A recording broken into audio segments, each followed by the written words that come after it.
One folder. Then another. Then another.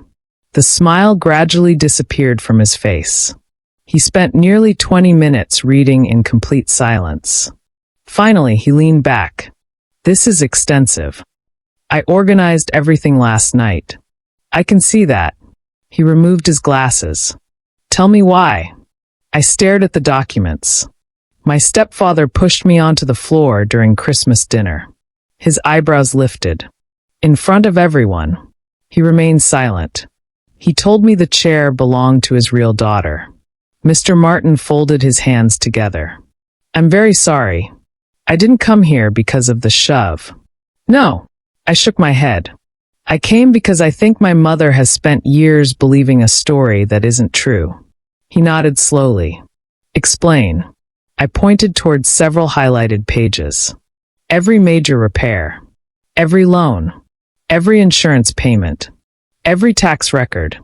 They all lead back to my mother. He continued flipping through the files. Then he stopped.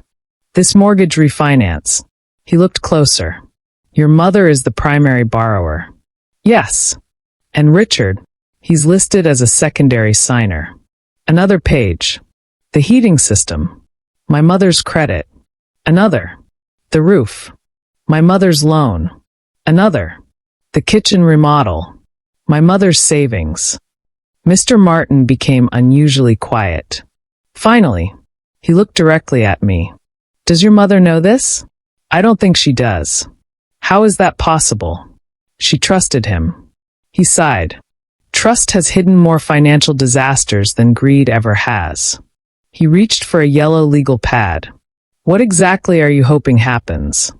I don't want revenge. He watched me carefully. I don't want Richard arrested. I don't want him embarrassed. I don't even want an apology. What do you want? My mother deserves to know the truth. He nodded once.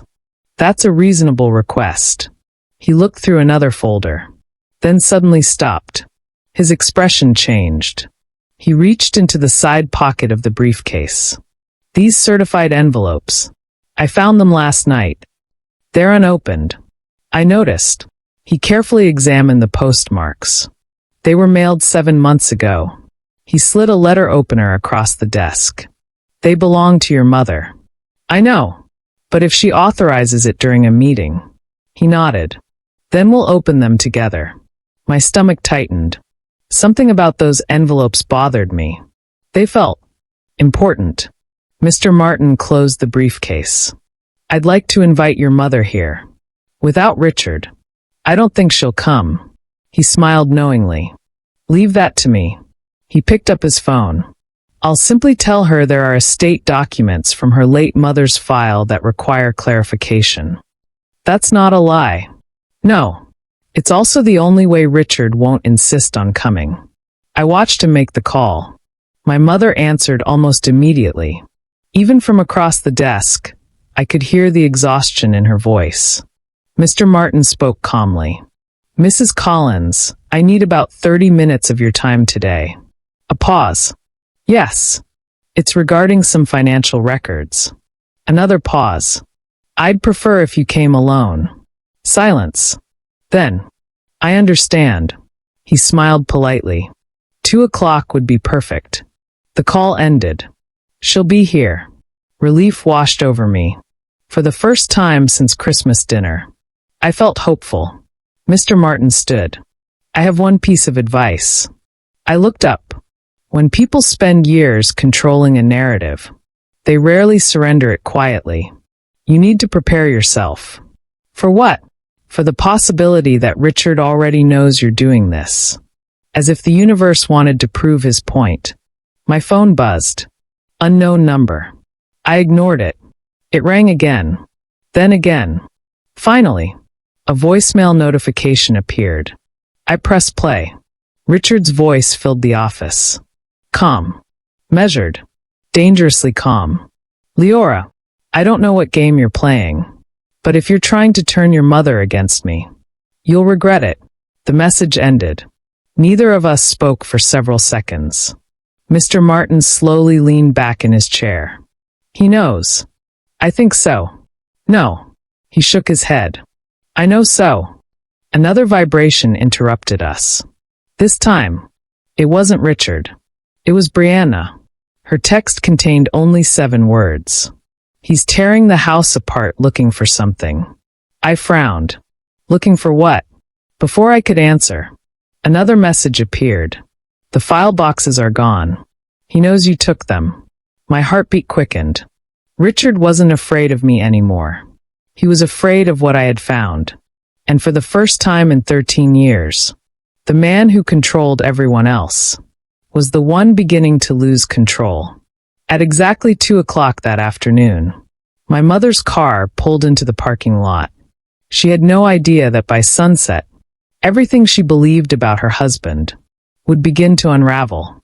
At exactly 2 o'clock, my mother's silver sedan rolled into the parking lot. She sat inside for nearly a full minute. Her hands rested on the steering wheel. She wasn't moving. She wasn't leaving either. Finally, she took a slow breath, opened the driver's door, and stepped out. She looked exhausted. Her hair, usually perfectly styled, was loosely pinned back. Dark circles framed her eyes. She hadn't slept. Neither had I. Through the office window, I watched her pause before entering the building. It looked like someone preparing to walk into a courtroom instead of a lawyer's office.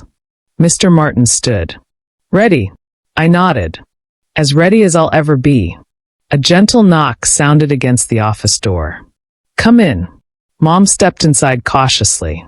The moment she saw me sitting across from Mr. Martin, confusion spread across her face. Leora? Her eyes moved to the stack of folders on the conference table. Then back to me. I thought this meeting was about Grandma's estate. Mr. Martin offered her a sympathetic smile. In a way, it is. He pulled out the chair beside mine. Please have a seat. She sat down slowly. I don't understand. You will. He folded his hands neatly on the table. But before we begin, I need you to answer one question. She nodded nervously. When it comes to your family's finances, who do you believe has carried the responsibility over the past 13 years? She answered without hesitation. Richard. Mr. Martin glanced at me briefly. Then he quietly opened the first folder. Let's see if the documents tell the same story. He slid a mortgage statement across the table. Mom barely glanced at it. That's our refinance. Whose name appears first? She looked again, then leaned closer. A wrinkle formed between her eyebrows. My name. And whose credit score qualified for the loan? She read another page. Silence. My credit. Mr. Martin nodded. He reached for another folder. The heating system replacement. She smiled faintly. Oh, Richard handled that. He turned the invoice toward her. The smile disappeared. Paid by Margaret Collins. She blinked. That can't be right. He placed another receipt beside it. The roof. Another. The plumbing. Another. The electrical repairs. Another. The homeowner's insurance. Another. The property taxes. Every single page carried the same pattern. Her name. Her account. Her credit. Her responsibility. By the 7th document, she stopped turning pages. She simply stared. She swallowed hard. I don't understand. Mr. Martin's voice remained calm. Your husband certainly coordinated contractors. But financially, you carried nearly every major obligation. No. She shook her head. He always told me he handled everything. He may have handled conversations. Mr. Martin replied gently. But according to these records, you carried the household. Mom looked at me. When did you find this? Last night.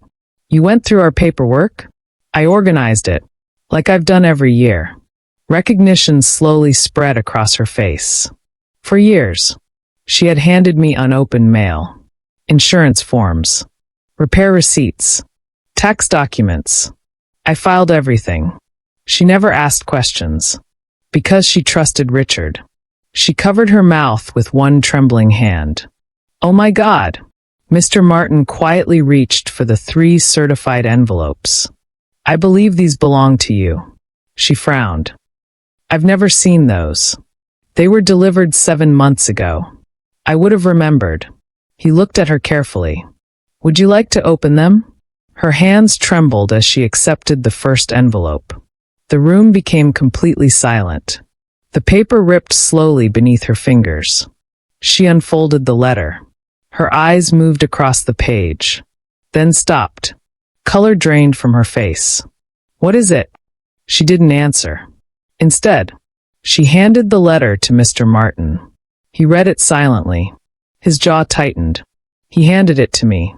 The heading read, Final Notice. The lender had attempted to contact my mother several times regarding missed payments on a personal line of credit. The account balance exceeded $80,000. My heart skipped. I looked at the signature. Primary borrower, Margaret Collins. Authorized user, Richard Collins. Mom stared blankly at the table. I never borrowed this. Mr. Martin looked back through the paperwork. Do you recognize the account? No. Did you authorize it? No. He nodded thoughtfully. Let's open the second envelope. Her fingers shook even harder. Inside was another notice. Different lender. Different account. Same pattern. Third envelope. Another balance. Another account. Another obligation tied directly to her credit. By the time she finished reading, tears streamed silently down her face. I never knew, she whispered. I honestly never knew.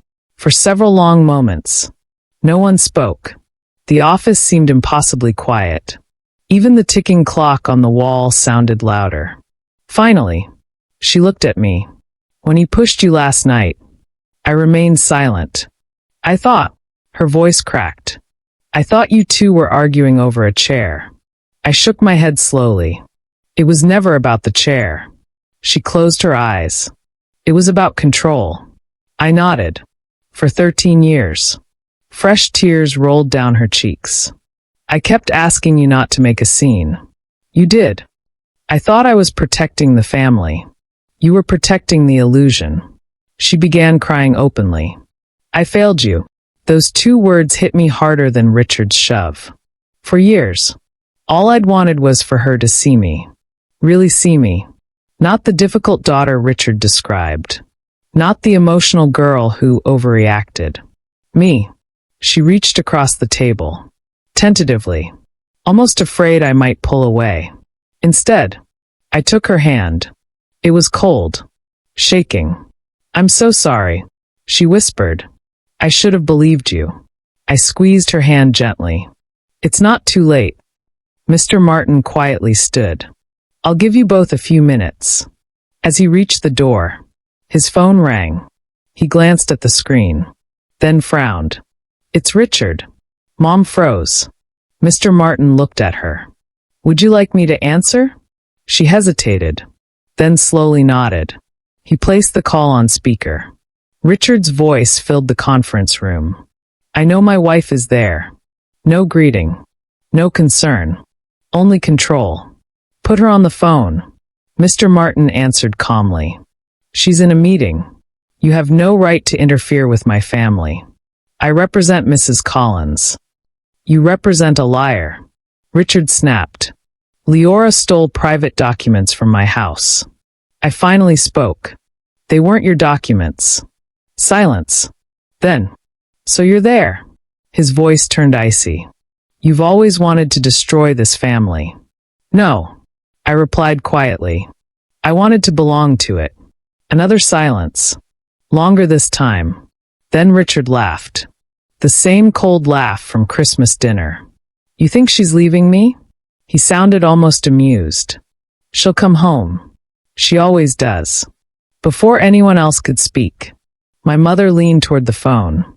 For the first time in 13 years, her voice was steady. No, Richard. He immediately stopped laughing. I'm not coming home today. The silence on the other end became deafening. You'll regret this. He finally muttered. My mother wiped away a tear. I already regret 13 years. Then, Without another word, she reached over and pressed the red button. The call ended. The room fell completely still. She looked at me, then smiled through her tears. It wasn't a smile of victory. It was the smile of someone who had finally opened her eyes. Outside the conference room window, snow had begun to fall again. For the first time that Christmas. It didn't feel cold. It felt like a new beginning. Neither of us realized. Richard wasn't finished. And before the week was over, he would make one final mistake. One that would cost him far more than a seat at the Christmas table. The drive to my aunt's house was quiet. Neither of us spoke much.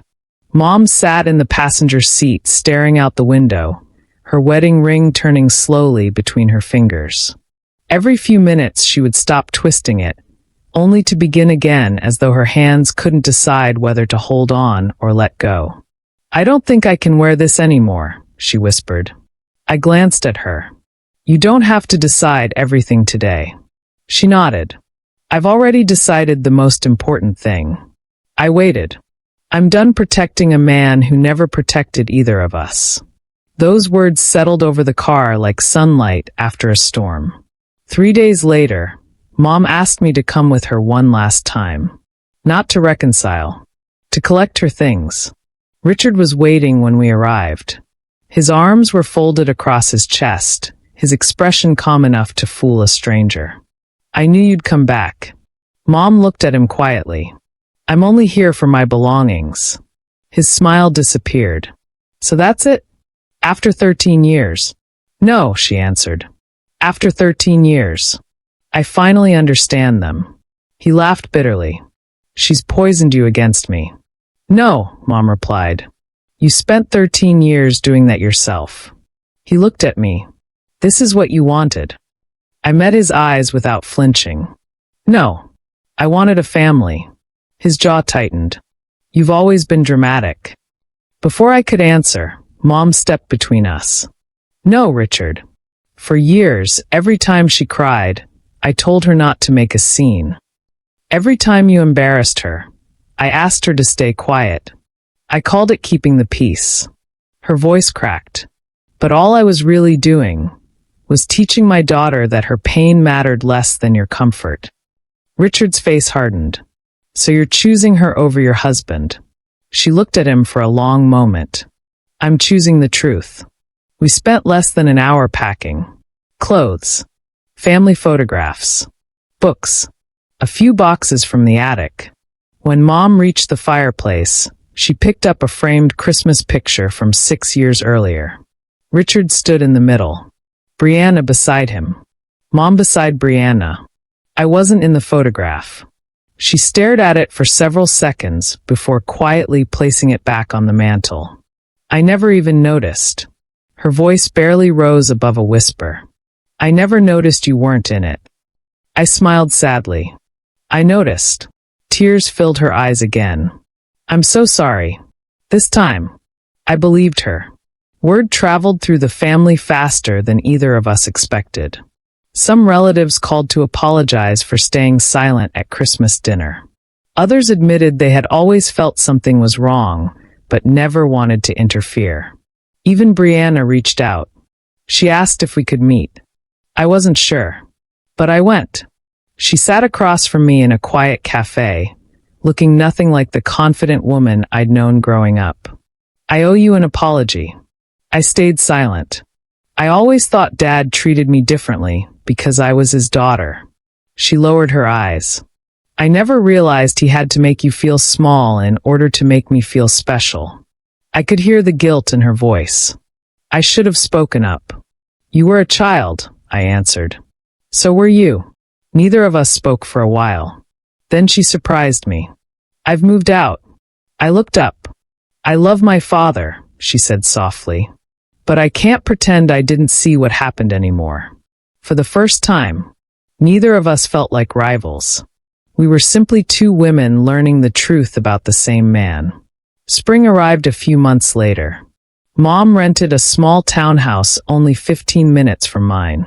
It wasn't nearly as large as the old house.